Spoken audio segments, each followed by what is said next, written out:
Gemma has always been able to fend for herself. She doesn't need family. That's what my father said, standing in front of 74 wedding guests. Champagne flute raised, fairy lights strung across the ceiling of the reception hall, white tablecloths, candles flickering in glass votives down the center of every table. Late September evening, the kind where the air outside smells like turned leaves and the light through the windows has gone amber. My father was smiling when he said it. My mother was smiling. My brother Brent lifted his glass from the head table like he'd been waiting for the cue. His new wife, Hannah, pressed her hand to her chest like she was watching a proposal in a movie, and I was sitting 2 chairs from my 9-year-old daughter, Lily, who had her hands folded in her lap the way I taught her for formal dinners. I didn't set down my fork. I didn't push back my chair. I didn't look at my parents. I picked up my water glass, took a slow sip, and set it back on the tablecloth without a sound. My father continued. He talked about Brent's bright future. He talked about how the family home, the savings, the retirement accounts, everything he and my mother had built, would go to Brent and his beautiful bride, Hannah, because they were just getting started, because they needed the foundation. And then he said it again, the way you repeat a punchline you're proud of. Gemma's always been able to fend for herself. A few people laughed. Not mean laughter, polite laughter, the kind that fills the silence when no one knows what else to do. Patricia, my mother, reached over and squeezed Gerald's arm like he'd just given the toast of the century. I finished my water. I set the glass down. I didn't cry. I didn't leave. I sat through the rest of the dinner, through the cake cutting, through the first dance. I clapped when everyone clapped. I smiled when Lily looked at me. I stayed until it was appropriate to leave, and then I stood, took my daughter's hand, and walked to the car without saying goodbye to anyone. The parking lot was quiet. The bass from the DJ inside thumped through the walls. I buckled Lily in, got behind the wheel, and sat for a moment with my hands on the steering wheel. Engine off. That's when she said it. Her voice came from the back seat. Small, careful. The way she talks when she's not sure she's allowed to ask. Does Grandpa think we're not his family anymore? I looked at her in the rearview mirror. She was staring at her shoes. White shoes she'd picked out herself for the wedding. She wasn't crying. She was doing that thing children do when they're trying very hard to understand something that doesn't make sense. I kept my voice steady. We are family, Lily. That doesn't change. She nodded. She didn't ask again. She fell asleep before we were out of the parking lot, her head leaning against the window, the seatbelt strap pressed against her cheek. I cried on the highway, quietly, windows up. No sound from the back seat. I let the tears fall and I didn't wipe them. I just drove.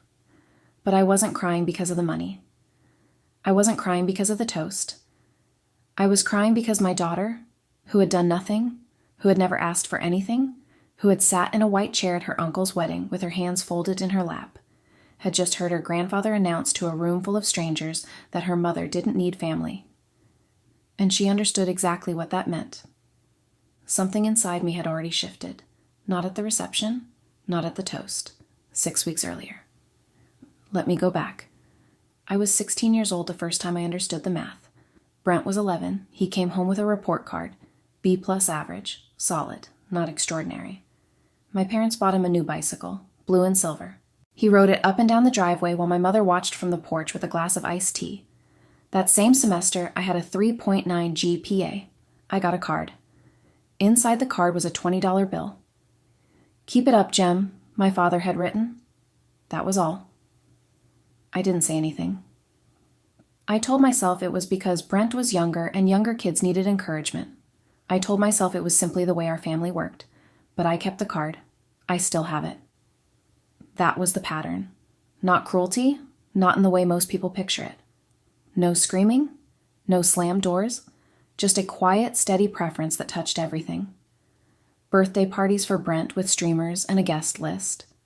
Birthday dinners for me at the kitchen table, cake from the grocery store, candle already half burned from the drawer. School events for Brent attended by both parents. School events for me mentioned later, casually, as though they'd meant to come. My father had a specific vocabulary for me: capable, independent, able to manage. He used these words the way some people use compliments, except they weren't compliments. They were reasons. Reasons I didn't need the bicycle. Reasons I didn't need the party. Reasons I didn't need what Brent got. And the biggest reason came when I was 19. I was sitting in the financial aid office at Boise State. I'd filled out every form myself, submitted everything online, but there was a hold on my file. The administrator pulled it up and told me, carefully, that my parents had started the dependent student verification form. My mother's handwriting was on the first page, but it had never been submitted. I sat in that plastic chair and felt the floor tilt slightly under me. I didn't confront my parents. I went home that night, sat at the kitchen table, and asked my mother about it. She said she must have forgotten. She said it with the same tone she used when she forgot to defrost chicken. Mild inconvenience already passed. My father was watching television in the next room. He didn't look up. I took $41,000 in student loans. I repaid them over 8 years. Brent went to a private in-state university. 4 years, tuition, room, and board. Gerald and Patricia paid $52,000. It was never discussed as a decision. It was discussed as obvious. I didn't argue. I didn't bring it up at holidays. I built my practice instead. I started 9 years ago with a folding table in a rented office the size of a closet and 11 clients. I grew it to 72 active clients. Annual gross revenue, $187,000. Net income after overhead, $141,000. I did people's taxes. I kept their books clean. I filed their quarterlies. I answered their panicked calls in April and their confused calls in January. Several of those clients were attorneys, small firms, solo practitioners, people who needed someone precise, someone who didn't miss deadlines. One of those attorneys was Leonard Pratt. Leonard had been my tax client for 6 years. I prepared his returns, managed his quarterly estimates, reconciled his practice account every month. We had a cordial, professional relationship. He called me once a year to ask about depreciation schedules for office equipment, and I sent him a holiday card in December. That was the extent of our personal connection. 6 weeks before Brent's wedding, my phone rang at my desk.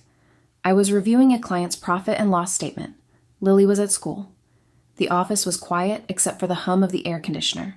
It was Leonard Pratt. But he wasn't calling as a client. He identified himself carefully. He said he had been contacted by Gerald and Patricia Fairbanks, referred through their insurance agent, regarding the preparation and execution of revised estate documents. During intake, he had identified that the daughter referenced in the revision, the one whose inheritance share was being eliminated entirely, was Gemma Fairbanks, his current tax client. He paused. I didn't speak. He explained that under Idaho rules of professional conduct, he was required to disclose the conflict of interest to me. He was withdrawing from the engagement immediately. The revised estate documents had not been executed. He would be filing a precautionary ethics disclosure with the Idaho State Bar. He wished me well. The call lasted 7 minutes. I set the phone face down on the desk. I stared at the client file in front of me. The numbers on the page didn't change. The air conditioner kept humming. I sat like that for a long time. My parents had hired an attorney to write me out of their will. They had done it without telling me. They had timed it to coincide with Brent's engagement, as though the wedding was reason enough. And the attorney they chose, out of every attorney in Boise, happened to be the man whose tax returns I'd been preparing for 6 years. I didn't feel anger. Not yet. I felt something quieter. Like a door I'd been leaning against for 30 years had finally clicked open, and on the other side was just a clean, empty room. I picked up the phone. I looked at it for a long time. Then I set it back down.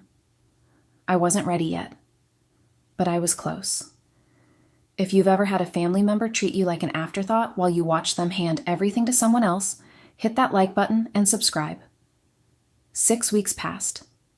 The wedding arrived. I went because Lily wanted to see her uncle get married. I bought a dress.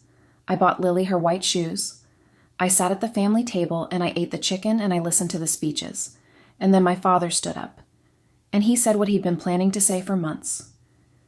He announced the estate revision to the room like it was a gift, like he was doing Brent and Hannah the greatest favor of their lives, like writing me out was simply the natural conclusion of everything he'd always believed about me. Capable, independent, able to manage. He didn't know the documents were never finalized. He didn't know Leonard Pratt had withdrawn. He didn't know the revised will he was toasting didn't exist. He stood there with his champagne and his smile and his absolute certainty that this was the right thing to do, and he announced it to 74 people, including my 9-year-old daughter. Lily didn't understand the estate language. She didn't know what a will was or what inheritance meant, but she understood doesn't need family. Every child understands that sentence. I drove home with her question echoing in the dark car. Does Grandpa think we're not his family anymore? I carried her inside when we got home. She'd fallen asleep with her cheek against the window.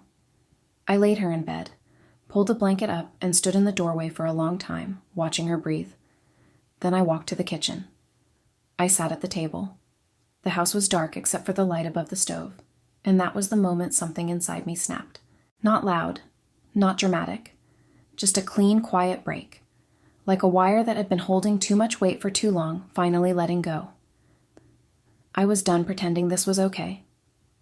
Monday morning, 8:12 a.m. Lily was at school. The weekend was behind me. The house was clean, the breakfast dishes put away, the lunch packed and zipped and handed off at the drop-off line with a kiss on the top of her head. I sat at my desk in the office. Same desk, same chair, same hum of the air conditioner. Client files stacked to my left. Quarterly estimates due for 3 businesses by end of week. The work was there, the way it always was. 72 clients didn't pause because my father made a toast. I opened my phone, scrolled to a contact I'd saved 8 months ago when Leonard Pratt's call first made me understand what was coming. I hadn't used it yet. I'd looked at it twice, once the night Pratt called, once the night before the wedding. Both times I'd set the phone down. This time I pressed call. It rang twice. Margaret Cooper's office. This is Gemma Fairbanks. I'd like to schedule a consultation with Ms. Cooper regarding a probate matter. Can you tell me the general nature? Preemptive challenge to a will revision. I have documentation. The receptionist paused. Ms. Cooper has an opening Thursday at 10. I'll take it. I hung up, set the phone face down on the desk, opened the next client file, started working. That was it. No dramatic speech, no letter drafted at midnight, no phone call to my parents, no confrontation with Brent. One call, 45 seconds, then back to work. Thursday, I sat across from Margaret Cooper in her office on Bannock Street. She was 52, direct, unhurried. She wore reading glasses on a chain and took notes on a yellow legal pad with a mechanical pencil. I liked her immediately, in the way I like anyone who treats precision as a professional courtesy. I brought everything. The original will. The equal split document my parents had given me years earlier during what they called an estate planning conversation.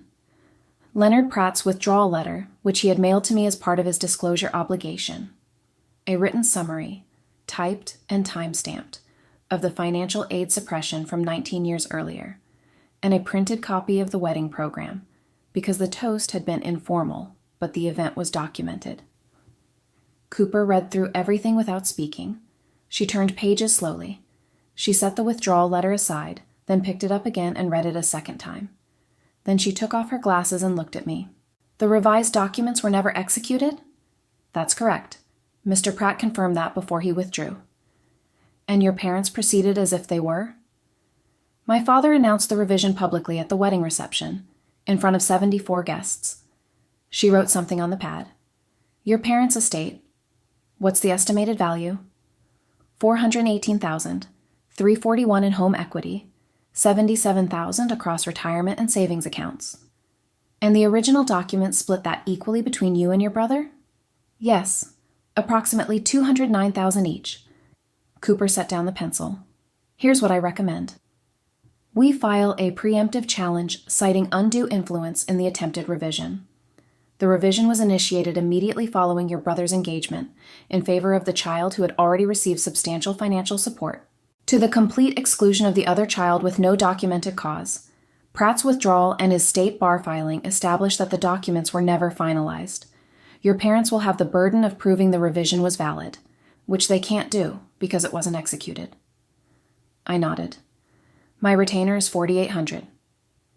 I wrote the check that afternoon.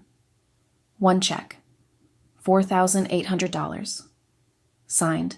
Dated. Torn from the book. Cooper filed the preemptive challenge 3 weeks later. The filing cited undue influence. It cited Pratt's withdrawal and the Idaho State Bar precautionary filing. It cited the procedural failure to execute the revised documents under Idaho estate law. It named Gerald and Patricia Fairbanks as respondents. My parents received the filing on a Tuesday. I know this because Cooper's office received the signed delivery confirmation on Wednesday morning and forwarded it to me as part of the case file. I didn't call my parents. I didn't call Brent. I didn't explain. I didn't justify. I signed the retainer, provided the documentation, and returned to my desk where 3 quarterly filings were due by Friday. The challenge cost me $4,800. It cost my parents everything that came next. Gerald and Patricia retained an attorney within the first week. His name was Douglas Webb, a general practitioner out of Meridian who handled estate matters occasionally, but not primarily. He reviewed the filing, reviewed Pratt's withdrawal letter, and, according to what Cooper later told me, called Cooper's office to request a 30-day extension before responding. Cooper granted it. She wasn't in a hurry. The original will was already intact. Time was on our side. Webb spent 4 weeks reviewing the case. Then he withdrew. Cooper received his notice of withdrawal with a single-line explanation. Upon review, I am unable to continue representation in this matter.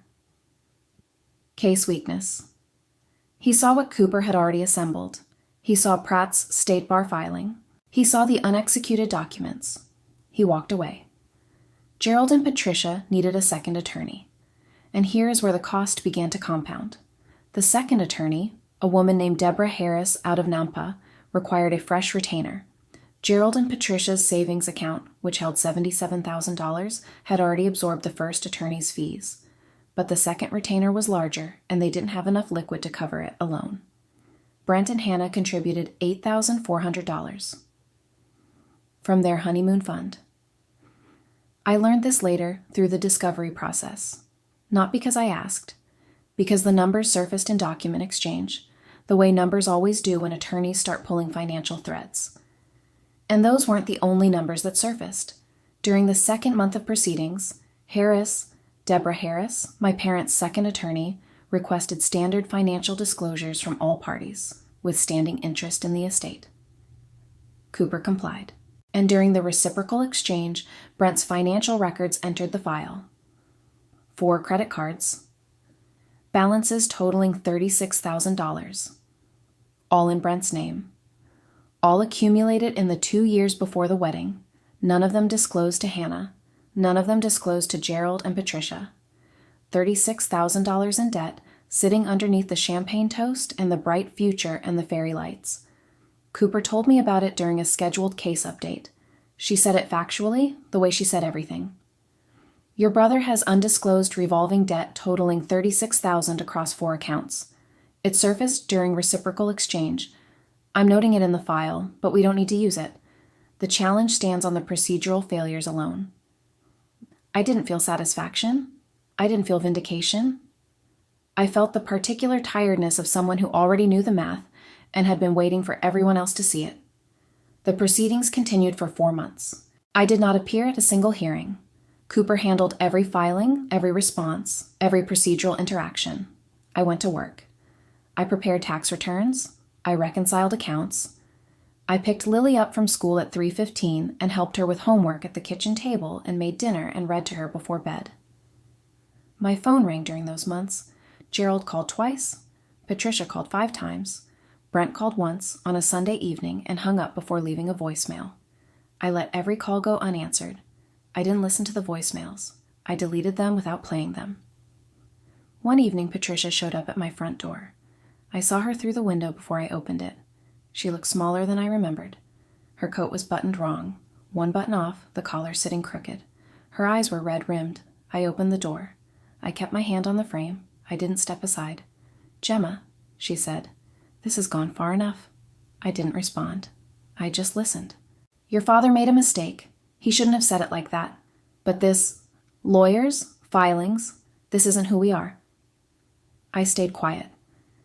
"Think about your father. He's 67. This is taking years off his life. Is that what you want?" I kept my voice even. You hired an attorney to remove me from your will, Mom? You did that before the wedding, before the toast. You started this process 8 months ago. She opened her mouth, closed it. I didn't start this, I said.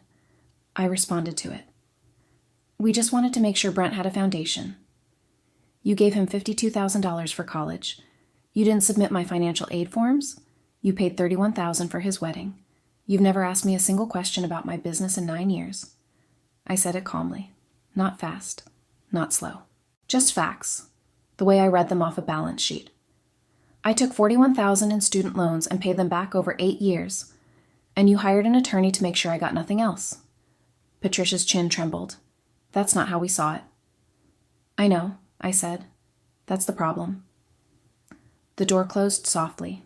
No slam, just the quiet click of the lock sliding into place. I stood in the hallway for a moment. The house was silent. Lily was asleep down the hall. The light above the stove was on, the way I always left it. 4 months after Cooper filed the challenge, Gerald and Patricia abandoned it. Their second attorney, Deborah Harris, had advised them privately that the case was unwinnable. The revised documents had never been executed. Pratt's withdrawal was a matter of state bar record, and the continued litigation was draining assets that would ultimately be part of the very estate they were fighting over.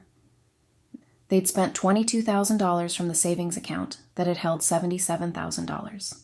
Brent and Hannah had contributed $8,400 from a honeymoon they would never take, and the original will, the equal split, approximately $209,000 to each child, remained exactly as it had been written years ago.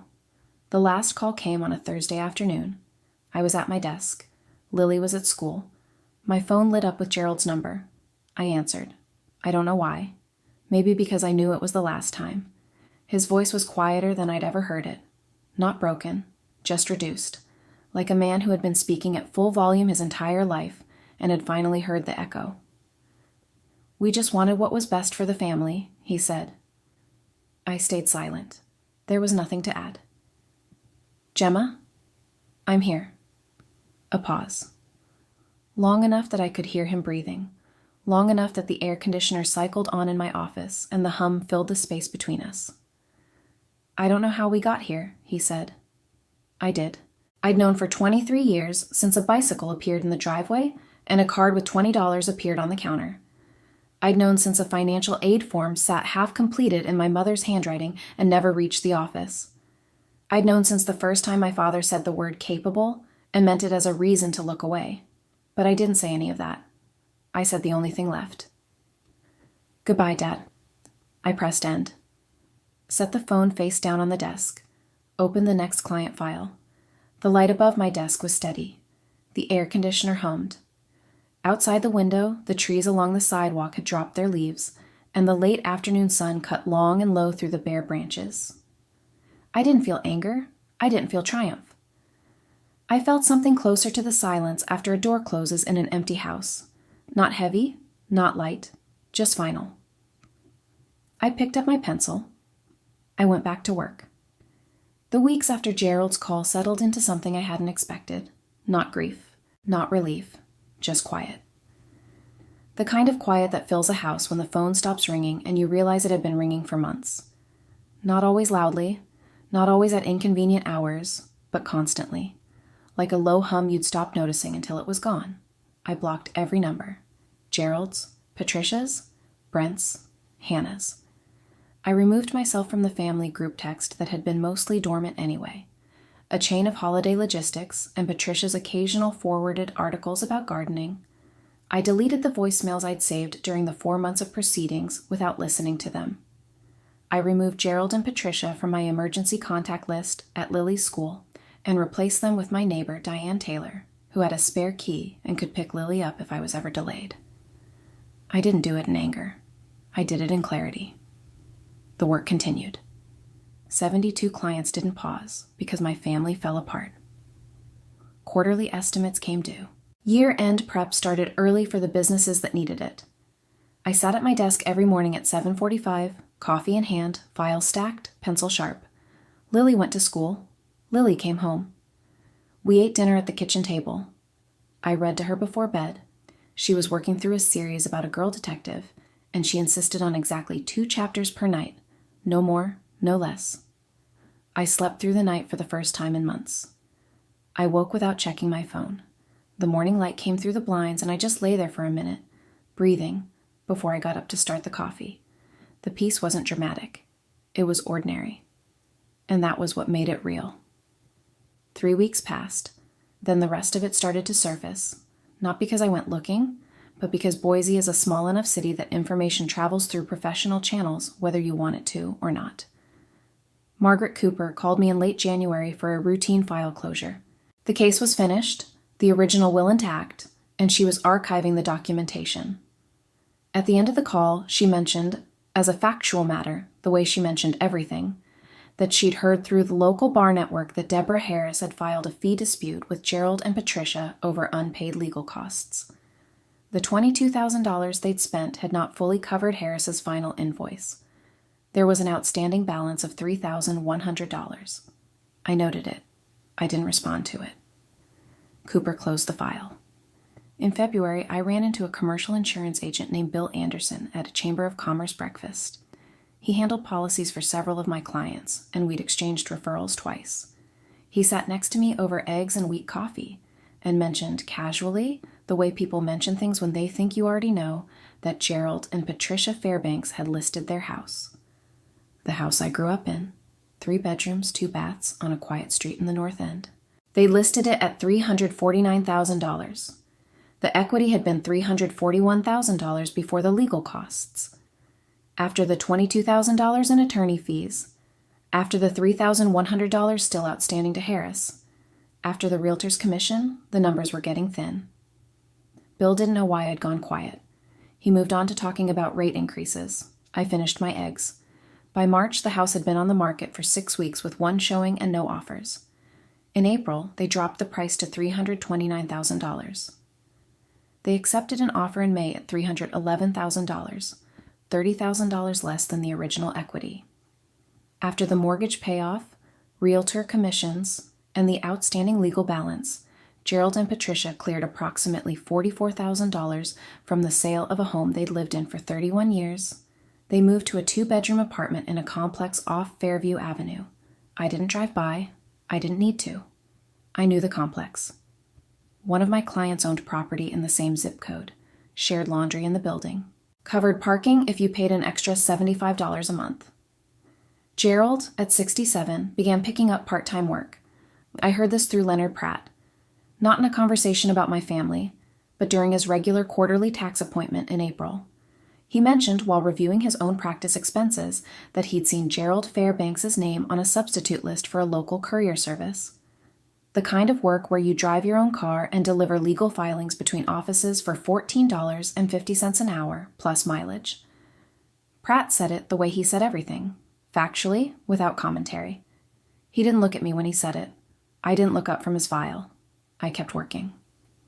Patricia, I learned through Diane Taylor, had started attending a Wednesday morning prayer group at a church on State Street. Diane's mother attended the same group.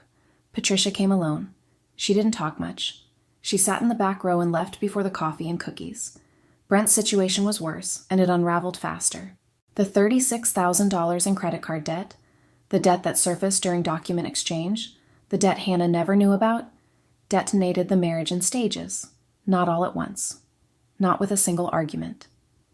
In the slow, corrosive way that hidden debt erodes trust when every shared expense becomes a question and every bank statement becomes an interrogation. Hannah had confronted Brent within days of the discovery. I don't know what he said. I don't know how he explained 4 credit cards and $36,000 and 2 years of silence. But I know this.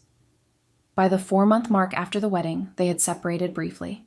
By the 6-month mark, they had reconciled on conditions: financial counseling, full disclosure, joint account oversight. By the 10-month mark, Hannah had consulted a divorce attorney. The honeymoon fund, the $8,400 they'd contributed to Gerald and Patricia's second attorney retainer, was gone. The honeymoon never happened. Brent's bright future, the one my father had toasted in front of 74 guests, consisted of $36,000 in revolving debt, a marriage fracturing under the weight of it, and no inheritance coming to absorb the damage because the legal challenge had drained the savings it was supposed to come from. The wedding had cost Gerald and Patricia $31,000. The legal battle had cost them $22,000, plus the $3,100 outstanding. Brent's college had cost them $52,000. The house sold for $30,000 less than its equity value. The retirement and savings accounts that had held $77,000 were down to approximately $55,000 before the move, and the apartment deposit and first month's rent took another $2,800. I didn't calculate these numbers deliberately. I'm a bookkeeper.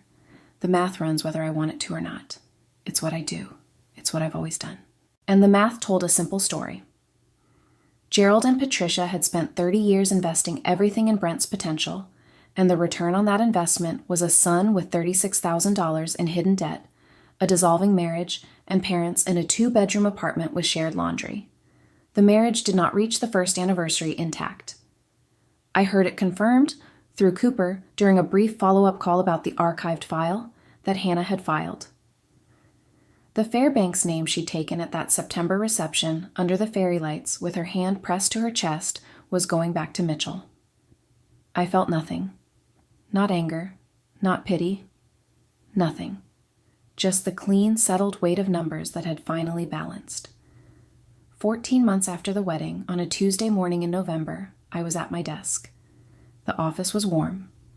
The air conditioner had switched off for the season, and the baseboard heater ticked softly in the corner. Lily's school photo sat in a frame next to my monitor. 3rd grade, missing one bottom tooth, grinning like the whole world was a joke only she understood.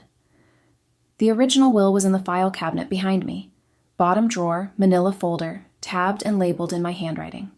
Not because I checked it, not because I needed to see it, because that's where documents go. That's how I keep things.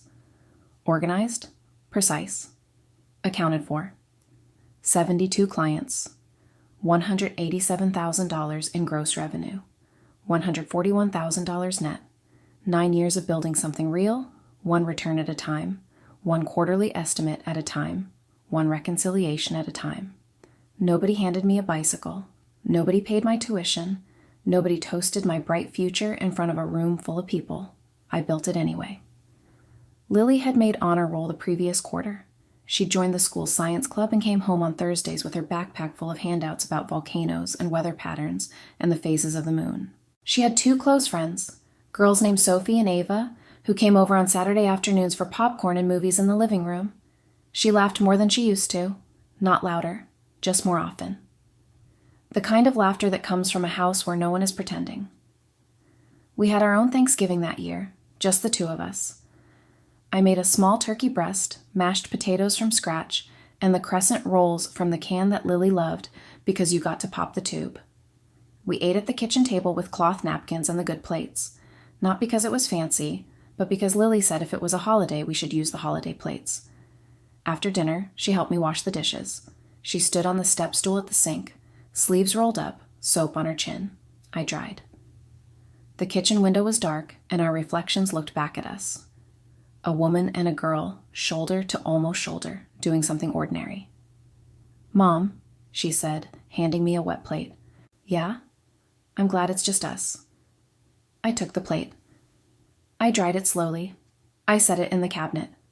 "Me too, Lily," she smiled. Not the kind of smile that covers something, just a real one, small and unguarded, the kind you give when you're 9 years old and standing on a step stool in a warm kitchen and the person next to you is the only person you need.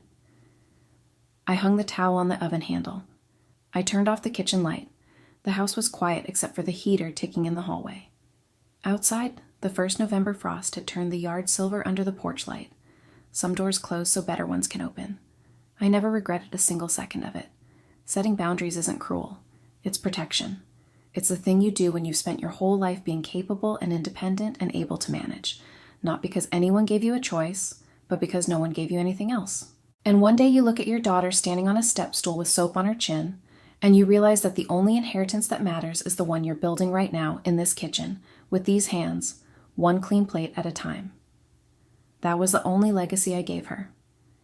If you enjoyed this story about knowing your worth and protecting the people who matter most, Hit that like button and let me know what you think in the comments. And if you haven't subscribed yet, make sure to subscribe and ring that notification bell for more stories just like this one. Thanks for watching.